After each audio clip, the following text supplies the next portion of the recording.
Many credible sources are saying that this is the UFC lineup to end 2025. Now, of course, UFC 320 and 321 were already announced by Dana White this week. Ankalaev versus Alex Pereira, 2 being the main event of UFC 320 in Vegas.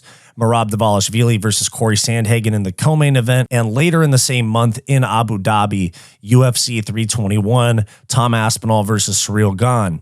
Now, the other fights are rumored, but it's looking very likely that this is pretty accurate. Now, this involves UFC 322 in Madison Square Garden, possibly 2 title fights, and then UFC 323 in Vegas to close out the year with Ilia Topuria. We have info on all of these, so stick around for the rest of the video to find out what the UFC's plans are for the rest of 2025. I'm Wyatt, and this is Fight Society.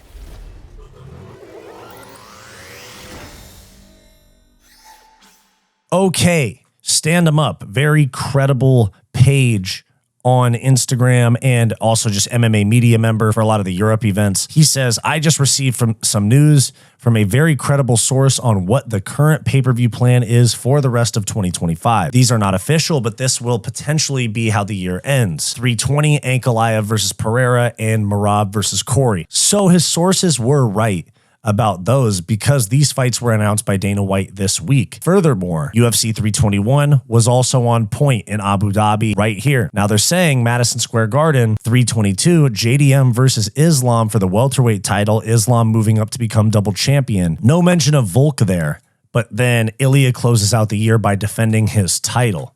So if we take a look at this right here, everything looks pretty understandable so far, at least makes a certain sort of sense. Half of them have already been announced. These other ones are rumored. Now, Volkanovski versus Evloev as a co-main event to Makhachev versus JDM is a massive card. This is the type of thing that makes me think that the UFC is really trying to go out of the ESPN deal with a massive bang so that they can go into whatever their new rights deal is with a whole lot of hype, because these are a ton of big fights.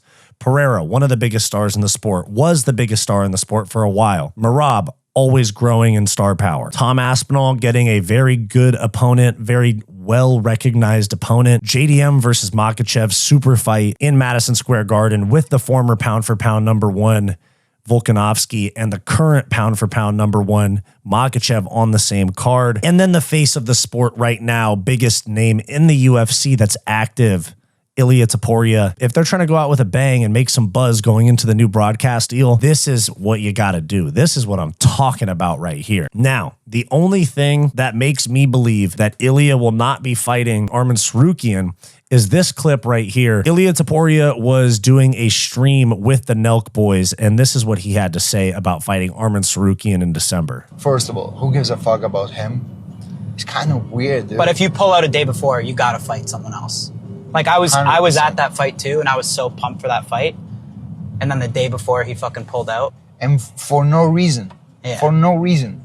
If you really have a serious reason, I don't know, something that, how could it happen? But you break your hand, you like, I don't know, something like that. Me, I would go even like that inside the octagon. Who do you think you'll fight next, in your opinion? I think that they are going to try to push for Justin.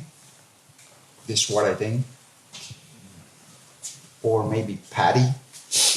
There's not even conversation about Arman. Well, there you have it. The champ, who obviously is very in the loop about his next title defense, flat out says that there's no conversation about Arman. And that makes sense because he pulled out on less than 24 hours notice, missed the weigh-ins at UFC 311. We remember that whole debacle where Islam Makhachev had to fight Renato Moicano. That was in January. We're now almost to August, and Arman has not booked another fight, does not have a new opponent, and they're not talking about him for a title shot. So I have no idea what's next for him. Like maybe a Dan Hooker, maybe Paddy Pimblett. If Justin Gaethje gets a title shot, I could see that happening, possibly even on the same card. That's one thing, is that Tsarukyan is not the one getting a title shot, and I agree with it. After that whole debacle, I know he was the backup fighter for Topuria Oliveira. You messed up an event, and you're not John Jones. They're not going to just give you a pass and start calling you the GOAT in like a year. You got to take another fight. You got to do something, because the UFC looks at this and they can't just go, oh yeah, this guy bailed last time. He hasn't really scratched our back for us yet. And now he wants a favor, another title shot.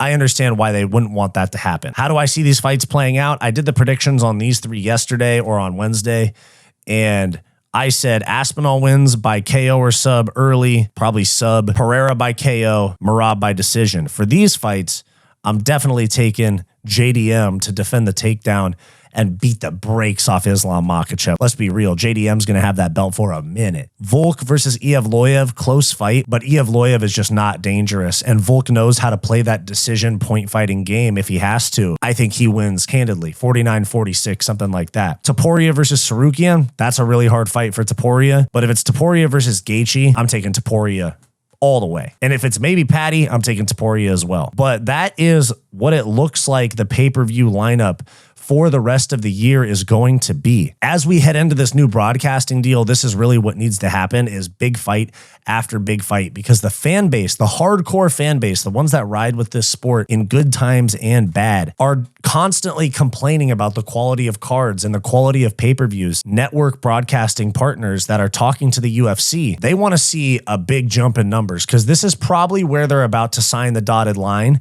is in the next 2 to 3 months, like probably 3 months before the broadcasting deal would start in 2026. So far, it's been a good year. I'm thinking through the pay-per-views.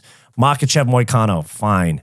DDP Strickland, pretty good. Pereira Ankalaev, they took a little bit of a hit there with Pereira losing the belt. Volk having the belt back, good for the sport. JDM beating Bilal, very, very big, because Bilal is not a draw. 316, Merab won. I'm sure they wanted O'Malley to win, but they're fine with Merab too. He's a co-main event type of champion 90% of the time, but I'm sure they're fine with that if they can pair him on big cards. The only one that I think on this entire list that might be incorrect is Volkanovski Evloev. I could see this fight being a pay-per-view main event in January of 2026. I could also see it being the co-main event here, because the only thing I'm thinking about that's not mentioned here, all the weight classes are mentioned here. You see, we got 35, 205, 85 is already booked with Dricus versus Hamzat, 70 right here, heavyweight right here, 45 right here, 55 right here. The only weight class that is not mentioned here is 125. That's going to be Alexandre Pantoja against Josh Van. If they're trying to save money, you know, because these events do have budgets. The Madison Square Garden event, I could see them having a massive budget for this and putting both of these fights on that card. But the Vegas card at the end of the year, they don't always go crazy with that card. I mean, we had Leon Edwards versus Colby Covington 2 years ago. And last year, the final pay-per-view was Pantoja versus Kai Asakura. I know it was supposed to be Bilal Muhammad and Shavkat, if I'm not mistaken. They did not give us a crazy big pay-per-view. So if they do give us this one right here, this could be the only title fight. This could be in January of next year. But I'm just thinking about Pantoja versus Josh Van. Probably makes sense to be in Vegas as the co-main event to like a Gaethje Topuria title fight. That'd be pretty sick. So that's my thoughts on the rest of the year for UFC pay-per-views. Let me know your picks down in the comments below. Let me know who you think Topuria is going to fight in December, and where do they put Pantoja versus Van. Like, subscribe. Thank you. Did you like this video? Then like and subscribe down below. I also do multiple live streams per week, along with behind the scenes content and members only live streams for our channel members. So become a channel member for access to bonus content. It's only $5 per month, and it greatly helps the channel's growth. I also do a podcast with my best friend Bo, and I have a non-MMA channel as well called Wyatt's World. You can check both of those out linked below.